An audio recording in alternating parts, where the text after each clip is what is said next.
নিঃস্ব অবস্থায় কি দোয়া করতে পারেন একজন মানুষ, এই দোয়াটা শিখে নেন, ইনশাআল্লাহ আপনার জীবনের সমস্ত সংকট কেটে যাবে ইনশাআল্লাহ। আমি নিজেও এই দোয়াটা বেশি বেশি করার চেষ্টা করি।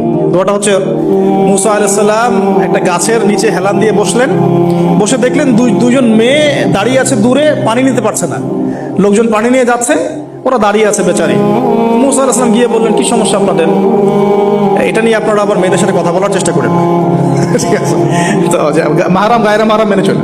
তারা বললেন যে আমাদের বাবা অনেক বৃদ্ধ মানুষ, আমরা পানি নিতে পারি না যতক্ষণ না আমাদের কম পানি নিয়ে চলে যায়। মুসা আলাইহিস সালাম তখন একটু বললাম না, ফিজিক্যালি খুব স্ট্রং ছিলেন, থাকে না বডি বিল্ডার, সামনে গিয়ে কথা বলে সরব পানি নিতে দাও, তখন মানুষ একটু মূল্যায়ন করে না। তো মুসা আলাইহিস সালাম এভাবে পানি নিয়ে দিলেন এবং বাছুরদেরকে পানি পান করালেন, করিয়ে গাছের নিচে এসে বসে আছেন।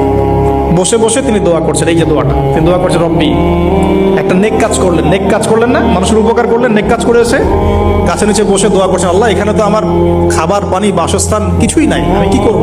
রব্বি ইন্নী লিমা আনজালতা ইলাইয়া মিন খায়রিন ফাকির। অর্থ হচ্ছে, হে আল্লাহ, তুমি তোমার পক্ষ থেকে আমার উপরে যে নিয়ামতগুলো দিবে, আমি এর জন্য ফকির হয়ে বসে আছি।